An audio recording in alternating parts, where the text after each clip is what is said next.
अस्सलाम वालेकुम। शफ़क़त एक ऐसी ज़ुबान है जिसे बहरा सुन सकता है और अंधा देख सकता है। My dear students, our tongue has the power to do good और इविल टू अदर्स। आप अपनी ज़ुबान से किसी के साथ अच्छा कर सकते हो या किसी को हर्ट भी कर सकते हो।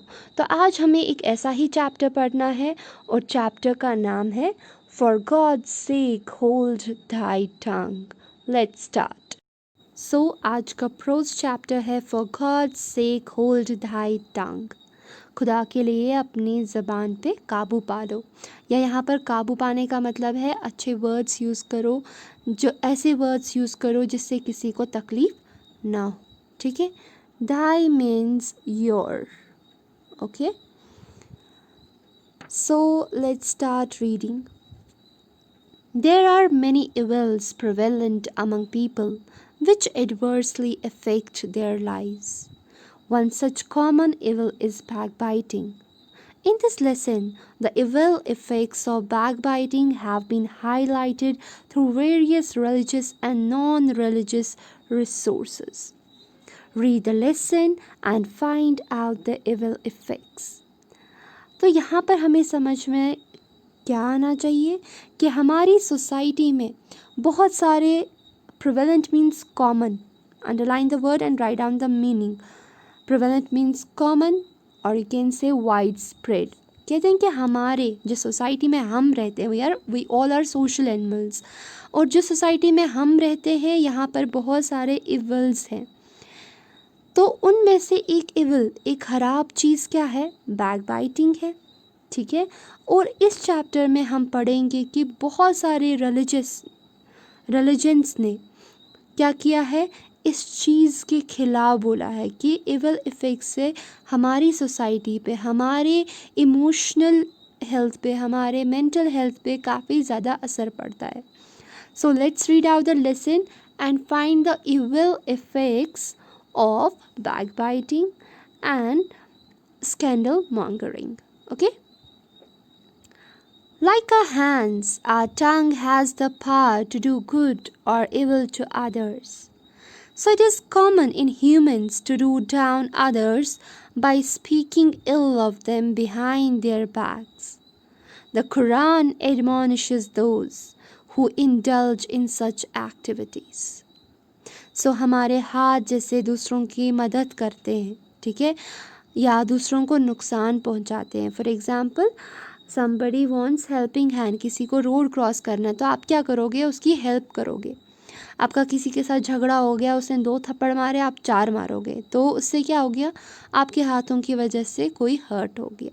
तो कहते हैं जैसे हमारे हाथ हैं वो किसी के साथ अच्छा या बुरा कर सकते हैं, सेम हमारी टंग भी कर सकती है.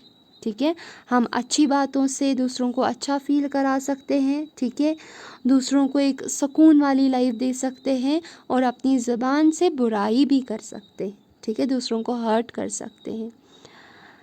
So it is common in humans to do down others by speaking ill of them behind their backs. So nowadays it's a trend कि दूसरों को नीचा दिखाने के लिए हम उनके पीठ पीछे बहुत सारी बुरी बातें करते हैं, ताकि उनको हम क्या करें, हम उनको फील कराएं कि वो हमसे कम है, कमतरी का एहसास दिलाएं. ठीक है, कहते हैं कि कुरान शरीफ में एडमोनिश मीन्स क्रिटिसाइज़ किया गया है. ठीक है, अंडरलाइन एडमोनिश मीन्स क्रिटिसाइज़ करना, सरकास्टिक करना, ऐसी एक्टिविटीज़ को कि जो दूसरों को क्या कमतरी का एहसास दिलाती हैं. ठीक है डियर स्टूडेंट्स, सो हमें क्या करना चाहिए? अपनी ज़बान पे काबू रखना चाहिए. गुस्से में हम बहुत सारी ऐसी चीज़ें बोलते हैं जो हमें नहीं बोलनी चाहिए. तभी कहते हैं for God sake hold that tongue. Okay, now next one is as the Quran says woe to every kind of scandal monger and backbiter. Scandal monger means gossip जो करते हैं, टैटलर जो होते हैं. ठीक है, TATTLER. तो वो मीन्स ग्रेट सॉरो और डिस्ट्रेस. उन पे क्या होगी, बहुत ज़्यादा दुख नाजिल होगा जो ऐसे काम करते हैं, जो पीठ पीछे किसी की रेपुटेशन ख़राब करते हैं, गॉसिप करते हैं, नीचा दिखाते हैं, ठीक है। It's written in the Quran शरीफ, चैप्टर 104 verse 1.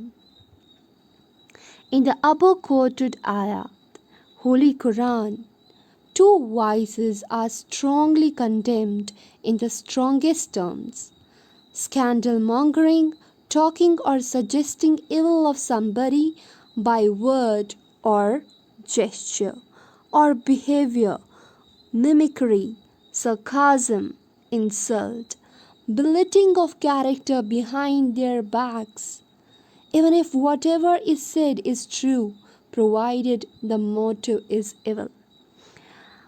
ऊपर जो आयत मैंने आपको अभी बोली, ठीक है, उसमें क्या समझाया गया है कि दो ऐसी इमोरल चीज़ें हैं, वाइसेस, ठीक है, रॉन्ग चीज़ें हैं जिनको कंडेमन किया गया है, ठीक है, कि ये जायज़ नहीं है। स्कैंडल मॉन्गरिंग मीन्स, जो मैंने आपको अभी बताया, गॉसिप करना, किसी के बारे में बुरा बोलना, ठीक है, किसी के जेस्चर के हिसाब से मिमिक्री करना, किसी को सरकास्ट करना, इंसल्ट करना, किसी का जो रेपुटेशन है वो ख़राब करना, ठीक है, उस इंसान के पीछे बुरा भला बोलना, ये सारा क्या है, ये सारा एक सिन है।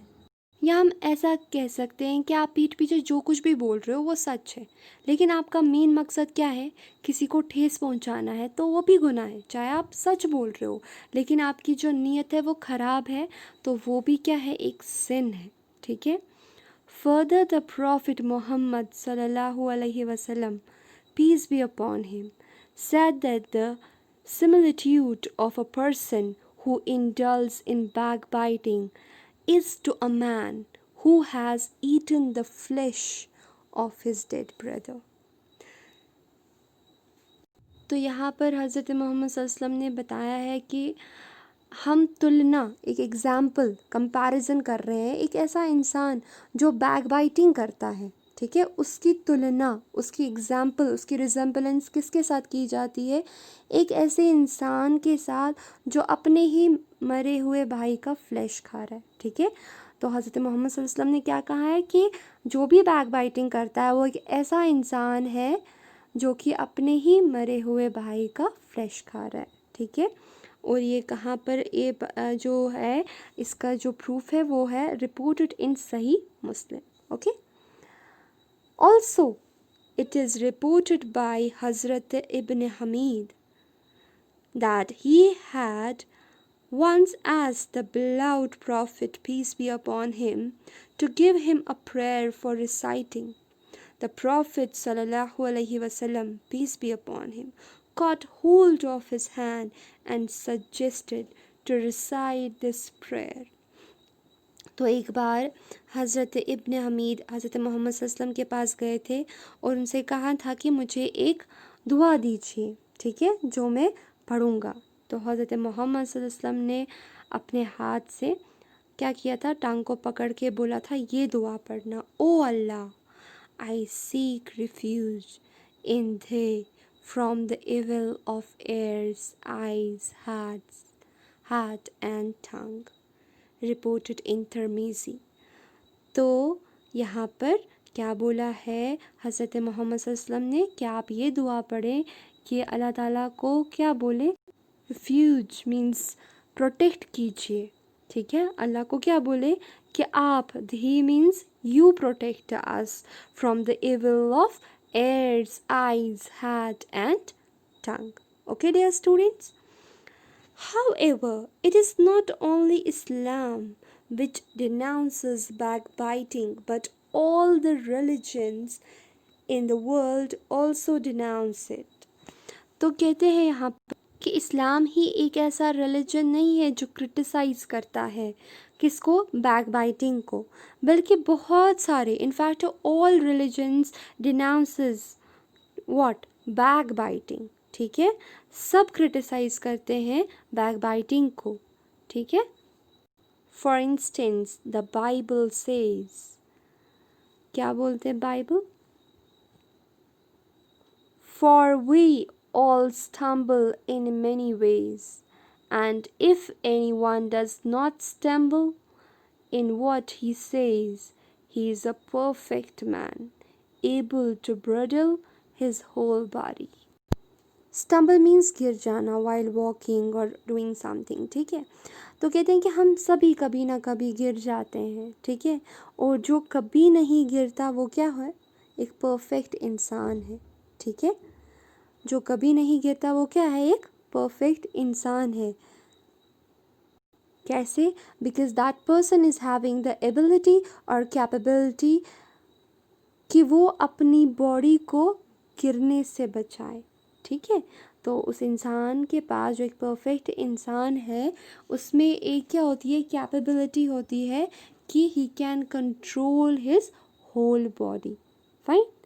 The Gita says freedom from fear, purity of heart, perseverance in pursuit of knowledge, freedom from the habit of backbiting, compassion for all beings, freedom from avarice are his who is born to God like endowments, ostentation, pride are his who is born to demonic endowments.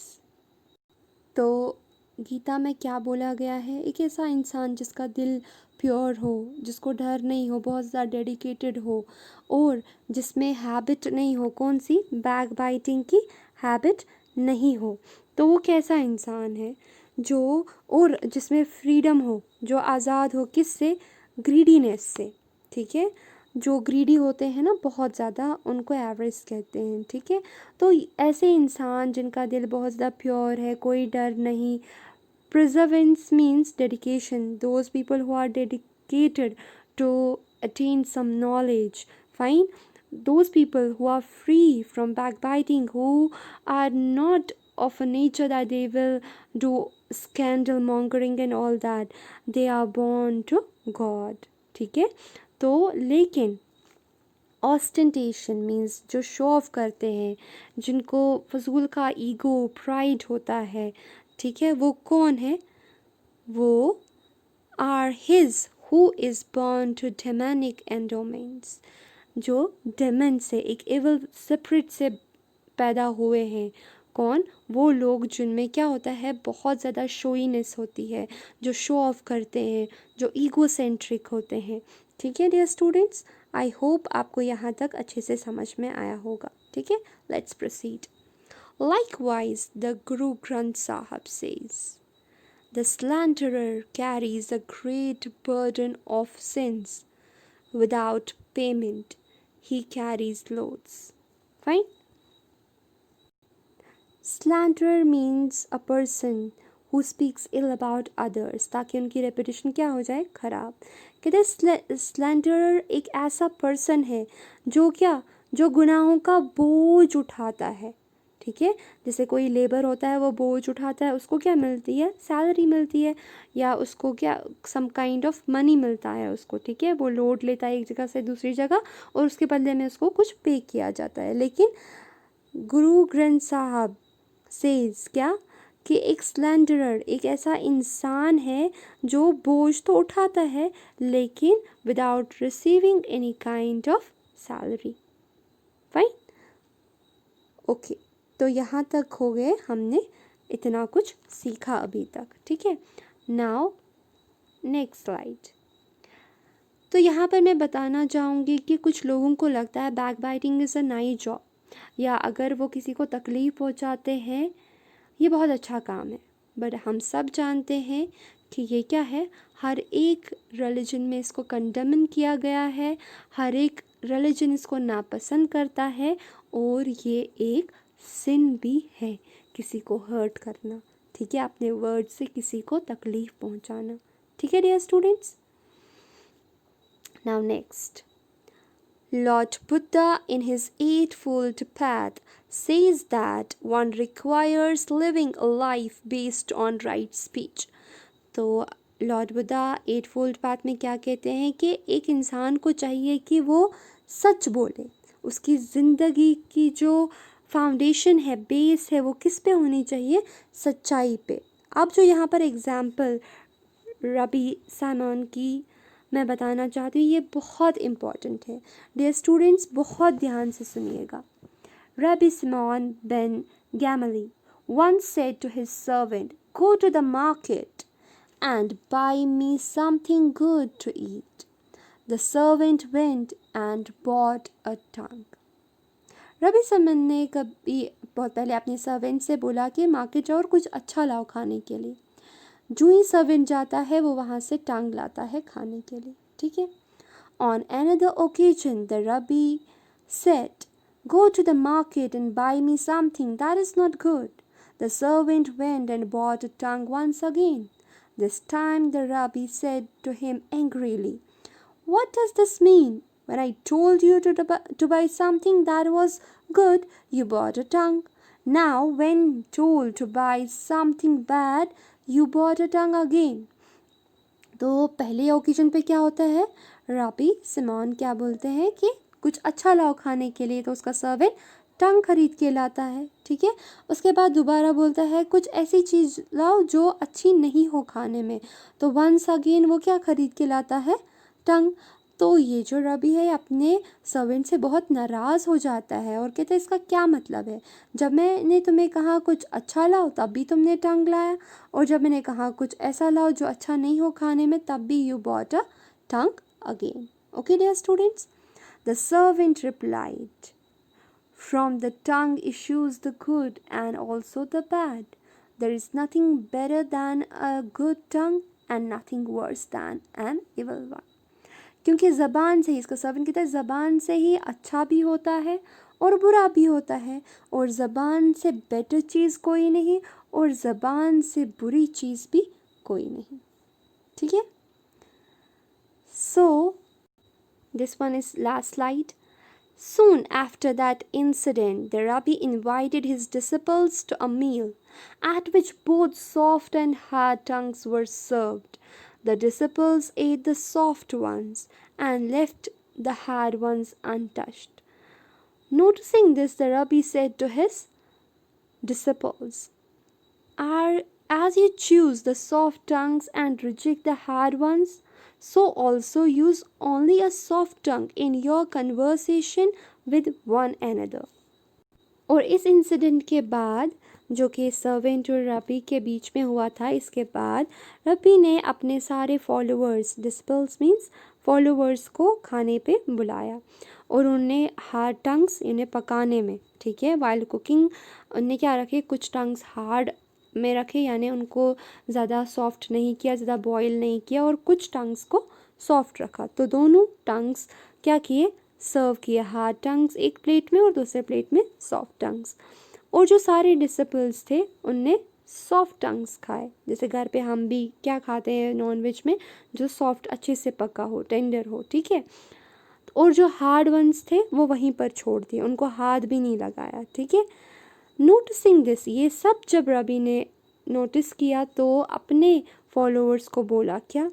जैसे अभी आपने choose किया क्या soft tongues और reject किया hard once को, हाथ तक नहीं लगाया, ऐसे ही अपनी ज़बान हमेशा नरम रखना, ऐसे वर्ड्स या यूज़ करना जो हमेशा क्या हो, बहुत ही ज़्यादा सूथिंग हो, सॉफ्ट हो। हार्ड लैंग्वेज, र्यूड लैंग्वेज, जैसे आप किसी को नुकसान हो, किसी को हर्ट हो, ऐसी लैंग्वेज कभी यूज़ नहीं करना। In this context a quotation by Quarles is worth mentioning. "Give not thy tongue too great liberty, lest it takes thee prisoner. A word unspoken is like a sword in the scabbard thine. If vented, thy word is in another's hand. If thou desire to be held wise, be so wise as to hold the tongue." कहते हैं कि टंग को इतनी independence, इतनी liberty ना दो कि वो कभी भी आपको बचा ना पाए, ठीक है। एक वर्ड जो आप बोल नहीं पाते हो, एक अनस्पोकन वर्ड क्या होता है, एक तलवार की तरह होता है, ठीक है। और ऐसी चीज़ें जो आप बोल नहीं पाते, जो कुछ नेगेटिव होता है वो किसके हाथ में होता है, यानी आप बोल दो और कोई और इंसान क्या करे, आपका नुकसान करे, ठीक है। If thou desire to be held wise, be so wise as to hold the tongue. गुस्सा सबको आता है, लेकिन दाना इंसान, समझदार इंसान वही है जो गुस्से में भी क्या करे, अपनी ज़बान पे काबू रखे, ठीक है। One should as such always remember this important lesson, so that we might refrain from the malice of scandal mongering and backbiting. Moreover, we should always recite this important prayer. Refrain means avoid करना और malice means किसी को harm करना। कहते हैं कि हमेशा हमें ये चैप्टर जो हमने अभी पढ़ा, ये एक मॉरल लेसन भी है कि अपने आप को दूर रखो बैकबाइटिंग से और किसी की इमेज खराब करने से। Moreover, we should always recite this important prayer. My God, guard my tongue from evil and my lips from speaking deceit. Be my soul silent to those who reproach me. Be my soul humble to all as the dust. आमीन। I hope ये chapter आपको अच्छे से समझ में आया होगा। Kindly subscribe my channel and have a very good life ahead. Thank you.